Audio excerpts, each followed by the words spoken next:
Hello everyone, my name is Mike, welcome back to the YouTube channel. Today we're picking up with Sabaton history of the 7 Pillars of Wisdom about Lawrence of Arabia. Let's see what Sabaton history have for us. So the 7 Pillars of Wisdom, as you saw hopefully in my 7 Pillars of Wisdom reaction video, I actually know quite a bit about Lawrence of Arabia, so I'm more interested in actually watching this Sabaton history version to actually see about the filmmaking, the song making, stuff like that, because that opening shot when the band members are walking through the desert wearing complete black, mental in that heat. I mean, I'm somebody who melts at like a solid 25 degrees, so being in the desert wearing black and you're keen with metal on his chest as well is ridiculous to me. So I want to learn more about that, but of course I'll try and fit in any little bits of information where I can and where I deem relevant, but otherwise I feel like I covered quite a lot in my original reaction video to the song. But I'm always open to learn some little bits I didn't know before, and as always, Sabaton History, they're great lads. The link will be in the description as always. Let's get straight into it.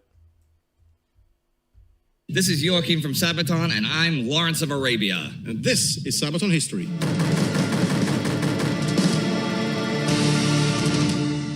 Now, you may have noticed that this is not our regular studio. We are, in fact, standing in the Sahara Desert because we're filming the video for the Sabaton song, 7 Pillars of Wisdom. Which, of course, is the title of the book that Lawrence wrote. He did. Let's learn all about it. Let's do it. The Great War, late 1915. British High Command frustrated about the war's progress. Not only was the Western Front as bloody and immobile as ever, the attacks at Gallipoli had yet to bear any fruit, and the success of the Kut al-Amara expedition in Mesopotamia was uncertain. The need to open yet another front seemed pressing to many, but forces were spread thin, with really the last available contingent sent to Egypt to safeguard the Suez Canal, which the Ottomans had attacked earlier in the year. But in Cairo, a new opportunity arose as the Sharif of Mecca, Hussein bin Ali of the Hashemites, offered the British a deal. The Sharif dreamed of building an independent Islamic caliphate, and in exchange for assistance in terms of money, guns, and supplies, would call upon the Arabs to revolt against Ottoman rule. The British chief of intelligence there, Gilbert Clayton, was intrigued. An Arab force running wild in the Ottomans' rear, disrupting the stability of the empire from within, was quite a proposal, though an independent Arab state on the Arabian Peninsula and in the north from Syria to Mesopotamia, as the Sharif envisioned, was absolutely not in the Entente's interest. Well, negotiations dragged on until March 1916, when Clayton succeeded in drawing in the Arabs without making concrete concessions. Instead, British High Command let the Arabs think that they would get a triumphant entry into the holy sites and would even take Damascus. An Arab army would be created, accompanied by carefully chosen British officers. One such man was Thomas Edward Lawrence. As a young man, Lawrence had been charmed by Charles Montague Doty's travels in Arabia Deserta and chose to study what was then called Orientalism, but which was Middle Eastern studies and the Arabic language. Now, he was not an imposing figure, standing only 165 tall. That's 5'5" to those of you who don't do meters. But he compensated with intelligence, passion, and a fair amount of showmanship. He was assigned to the British officer corps in Egypt, spending most of his time collecting the necessary maps about the Near East and supervising the decoding of telegrams between Gallipoli and Cairo. Lawrence's expertise in the cultural, geographical, and religious characteristics of the region made him an ideal candidate for this new mission. Yeah, so just quickly there, just expanding a little bit on that as well, is Lawrence, again, his love of history can't be overstated. He actually went to Oxford, and that's where he studied. He went on a walking tour, as I mentioned in the first video, in Syria for a number of months. And from there as well, he became even more enamored with kind of the Arabic culture to an extent. And that's where he fully immersed himself in learning how to properly read and write Arabic when he was working for the British Museum as an archaeologist in Syria. You know, kind of think of a pseudo Indiana Jones, so to speak. And this is kind of what alerted the British intelligence to his position, to himself. And that's where, under the guise of the British Museum archaeology work, he planned maps and mapped areas and stuff like that of strategic importance where perhaps an Ottoman attack might come for, or should the British launch an offensive, where they could use particular, divots in ground and stuff like that for fire positions, where to avoid, where to go, that type of thing as well. So, obviously when this whole thing of an Arab revolt might be coming, and you're handpicking some officers who kind of know the region, know the area, know the people, what better choice is there than Lawrence of Arabia himself? But we'll continue into the video. Far from home, a man with a mission, in the heat of the glistening sun, in the heart of ancient tradition, this man's journey has only begun. By June 1916, Lawrence and a group of British officers were on their way to support the Arab revolt that had been proclaimed by Faisal, the son of the Sharif of Mecca. In and around Mecca, the rebels had already overwhelmed the small Ottoman garrisons. However, the Great Revolution had failed to materialize. There were some intellectual circles in the big cities who supported the idea of an independent Arab state, but the bulk of the population had remained pro-Ottoman. The deliberate revolutionary conflagration did not materialize. Ottoman soldiers were not deserting in droves to the Sharif as hoped. Faisal welcomed Lawrence into his camp, though, and had him dressed in Arab clothes. This was an important gesture. Wearing the looser Arab dress instead of the tight British uniform, he visibly became part of the Arab culture and slowly gained the trust of the other tribesmen. Lawrence slipped into his Arab skin, as he called it, and could freely move in and out of Faisal's tent. While the British High Command judged the value of the Arab revolt purely by the numbers of rebels or the amounts of rifles, cannons, and gold they had to supply them with, Lawrence began to understand the Arab struggle and their desire to live freely according to their religion and their customs, as he spent weeks on end traveling with them through the desert. The more he came to know them, the less he supported the British Empire for its arrogance towards lesser civilizations and its ignorance of the Arab world. On the other hand, though, Lawrence knew very well he could never fully become one of them.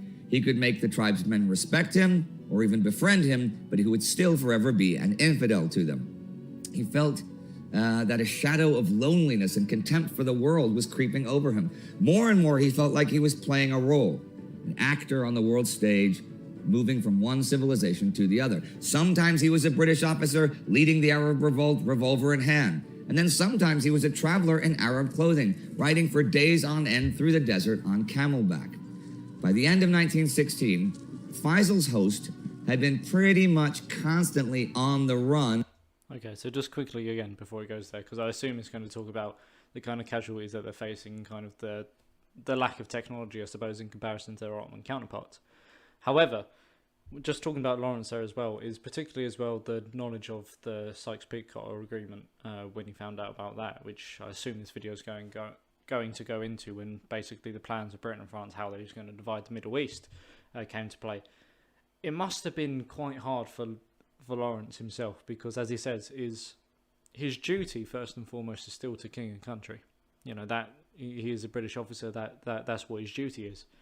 But when your duty sits against your kind of moral feeling, I suppose, in being around the Arabs for such a long time, gaining an attachment to them and an attachment to their cause, but at the same time, that attachment to the cause that you feel is never ever going to be your cause. You're always going to be an outsider to that cause, you know, an ally of that cause, but it's never going to be yours. And so I suppose, yeah, he must feel incredibly lonely, because obviously his own government, his own country he's being dutiful to that. But obviously it kind of sits ill on him, and it would sit ill on him for the rest of his life. Essentially, he talks a lot about feeling ashamed by his actions and stuff like that, by having the Arabs trust him, you know, and him being kind of that symbol, I suppose, of the British government. And so by trusting him, they trusted the British government, and all the while, you know, nothing came of it. And you know, even the war, after the war and stuff like that, he was very publicly opposed to it in the media, I believe, as well. I can't remember the exact award that he got, but he got awarded a medal for his actions in the First World War, and he refused it publicly, and it made big news. And he refused it over the reasons of kind of that Arab state and stuff like this. So he was still very much, you know, kind of against his own government, I suppose, but his duty at the end of the day was the country. He had a job to do with the Arab revolt, and he done that, but that didn't necessarily mean that he liked what his own government was doing. But yeah. from the Ottoman army. The Bedouin were tough and fearsome warriors, sure, but totally unaccustomed to the tactics of modern war. They were not willing to dig trenches, and even if they were persuaded to dig them, they refused to get into them. They wanted a mobile fight, as they had had for generations, attacking quickly and in a fury. And if things didn't go their way or they were outgunned, they retreated and evaded their enemies. And Lawrence had to accept that he could not turn the Bedouin into modern soldiers. Although courageous, they were easily spooked by artillery fire, and the sight of a single airplane could throw them into disarray.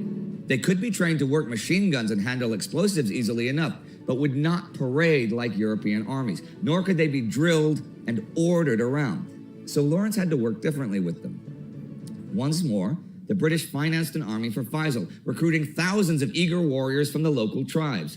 They made for the city of Wag and overwhelmed the surprised Ottoman garrison, slaughtering the defeated troops and plundering everything of value. In fact, the Bedouin leaders refused to carry on until they had finished celebrating. It was custom. Nowhere else was it more obvious how modernity clashed with old traditions.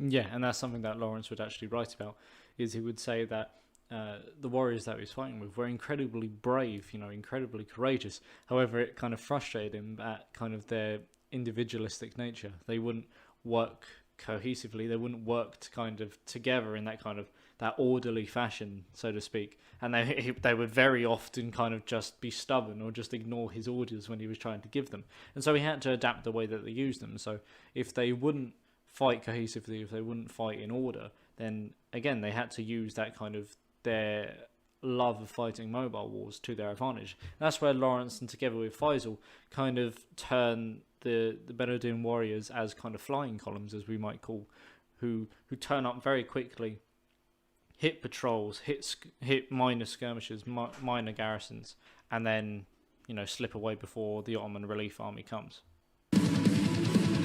Sabotage, the game is about to unfold.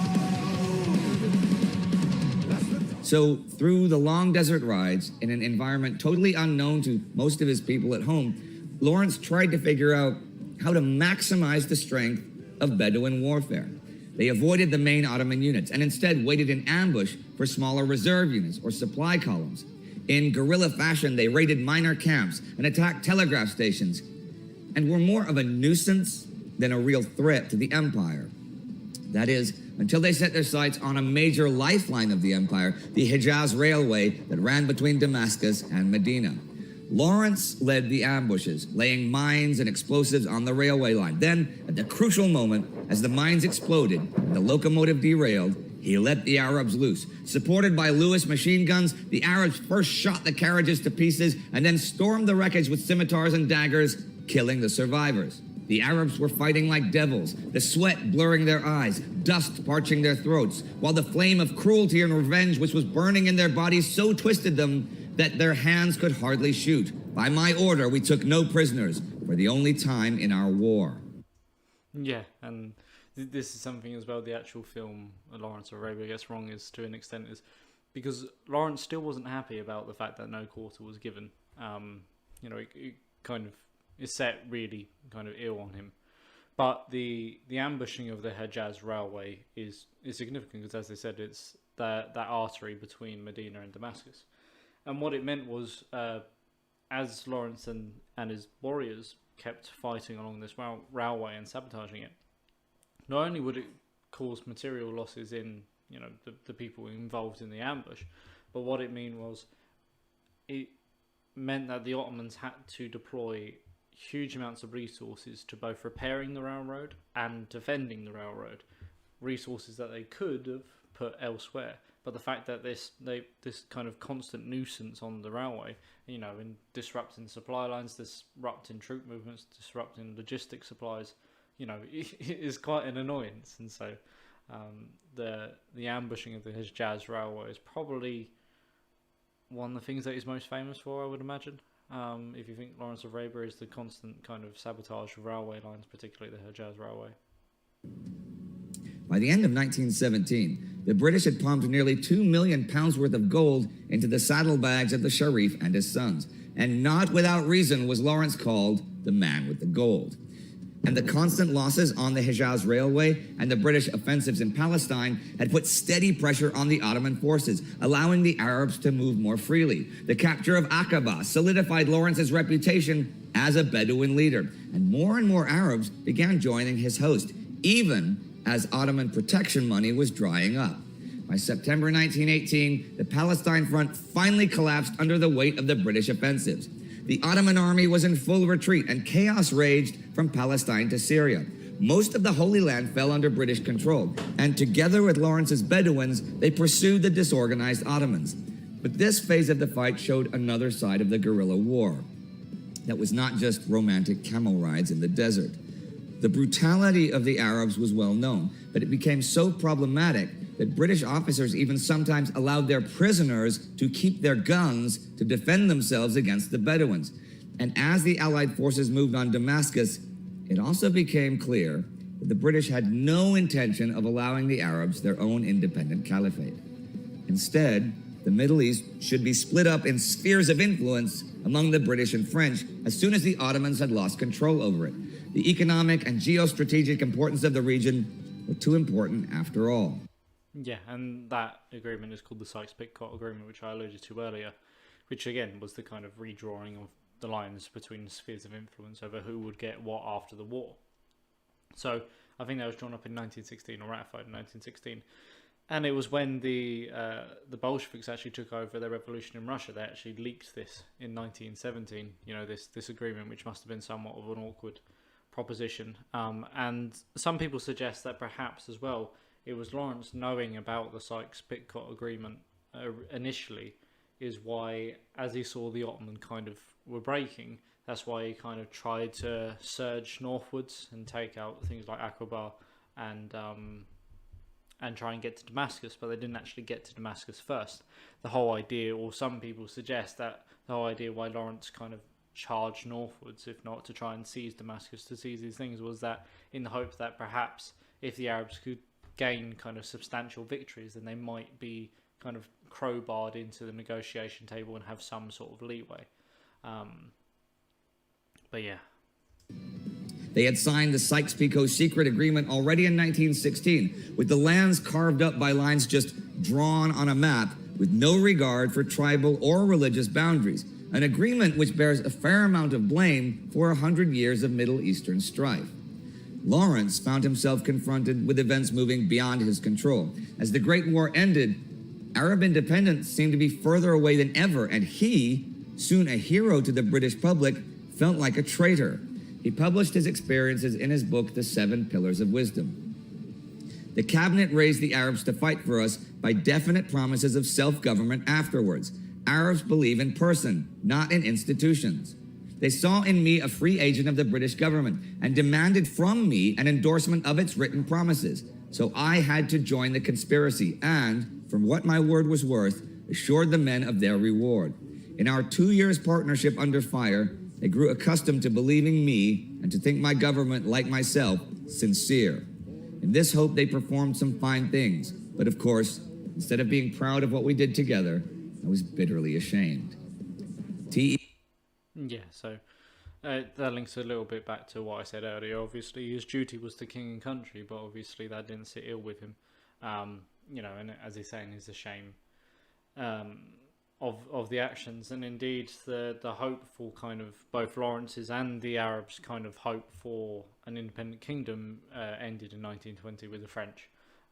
So just briefly, that although the Arabs didn't actually reach Damascus first, they got permission from General Allenby, who was the leader of the Egyptian Expeditionary Force, and he gave permission to Faisal that a kind of constitutional or provisional government could be set up in Damascus under Faisal.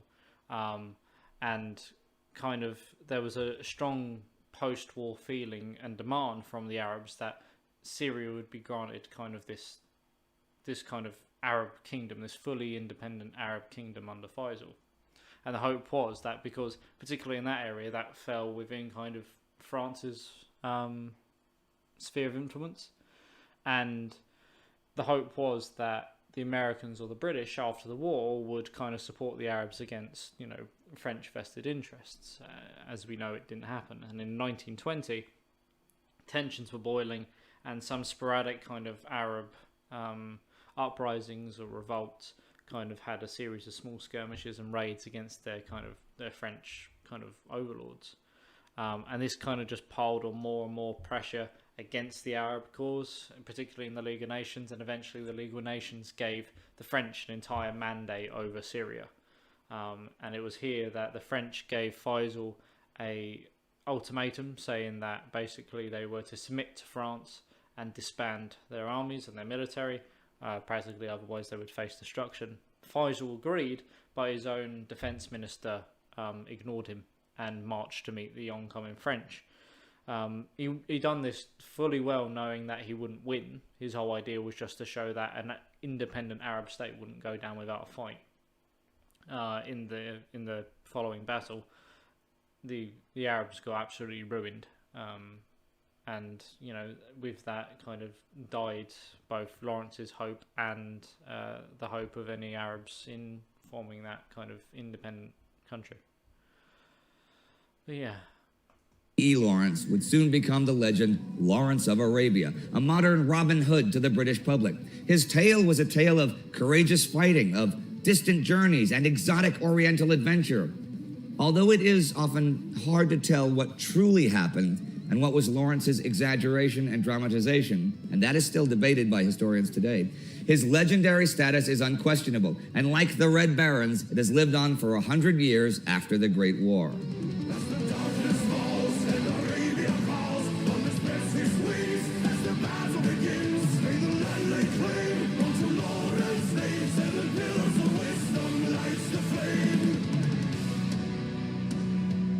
Now, did you ever actually read Seven Pillars of Wisdom? I did. Somehow I regret it, though, because it wasn't very good, if I'm honest. What was it that you didn't like about it? Because I never actually read the whole book. You'd think I would, but I never have. I was about to give up several times. It's just the way he writes, basically. But it was really cool to read it anyway. I'm happy now because there were certain elements in that we could use in the lyrics, actually. And it's great because it's a location that we can use in the video. Yes. You know, I mean, look at this. I mean, there's a lot of pros and cons with filming in the Sahara Desert. Yes. Well, why don't you tell them about some of the pros and some of the cons? Oh, top pro is, well, first time here for me. It's an amazing place to be. I've never been here before. I mean, look at just, it's, okay, the thing is, it's really peaceful and it's really zen and it's really open and expansive.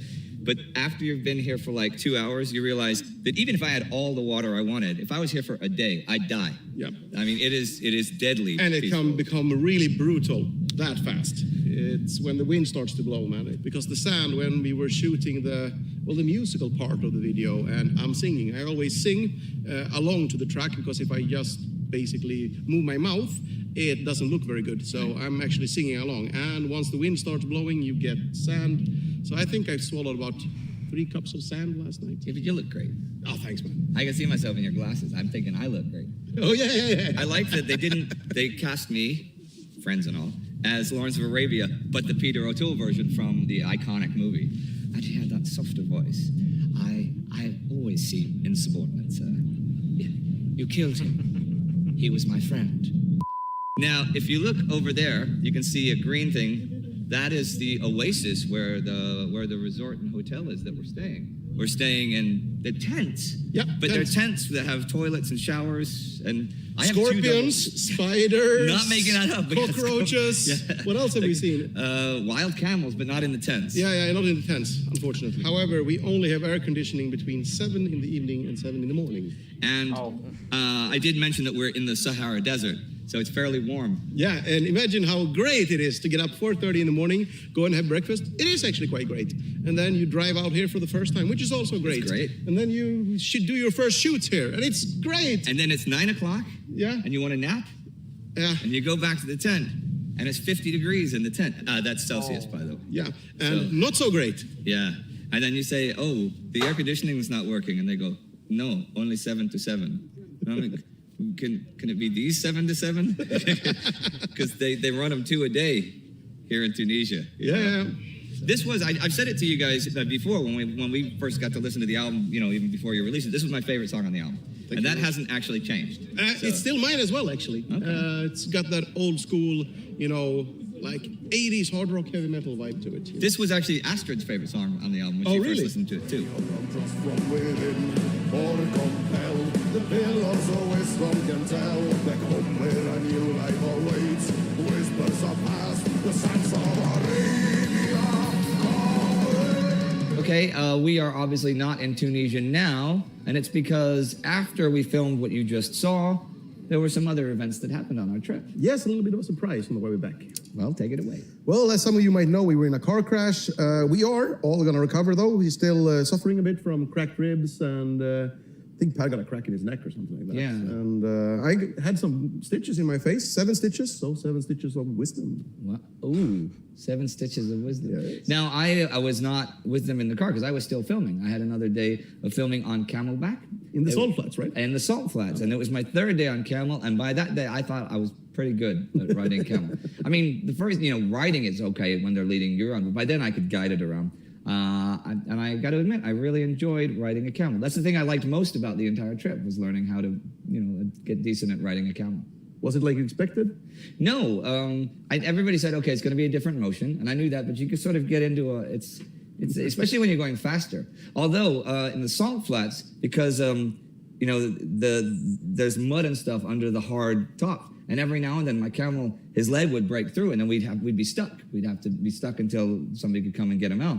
And they were doing a long shot at one point, so I'm like, 2 kilometers away from any human being, dressed as Lawrence of Arabia, in the Sahara desert on a camel, wondering how did life end up like this when I was a little boy. And I'm guiding my camel, and in my pocket of my robes, I've got a walkie-talkie so I can hear them tell me if they want me to go left, want me to go right.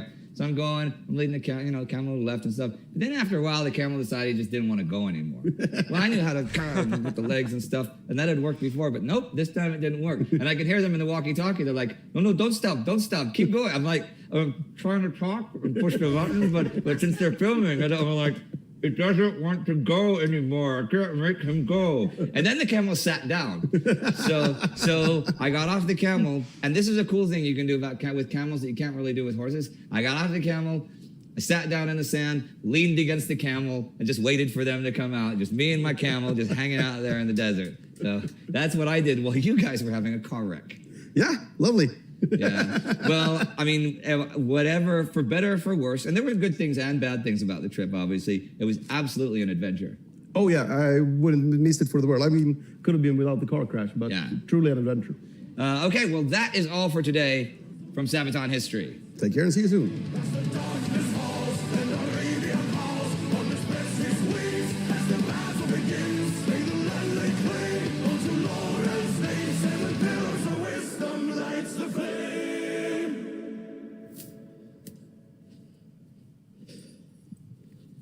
Hello there. It's hot. You should become a Patreon so I can afford to go home. So that's been Sabaton History, 7 Pillars of Wisdom. As I said, I already knew quite a lot about the story of Lawrence of Arabia and kind of the details around that, but what I was really intrigued about this was the actual filming and how they done, because the Sahara Desert, I'm a creature of winter and autumn. I'm not so much, I don't do well in the heat.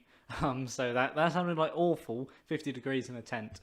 But I said that was really cool. And I love films, I love filmmaking and things like that. So I really kind of like learning about as well how they make these music videos and things like that as well. So that was really cool. But so that's 7 Pillars of Wisdom, the Sabaton History version, the story of Lawrence of Arabia. I hope you've enjoyed. Hopefully you've learned something, both from me and the video. And I hope to see you next time. Thank you ever so much for watching. Please stay safe. Bye-bye.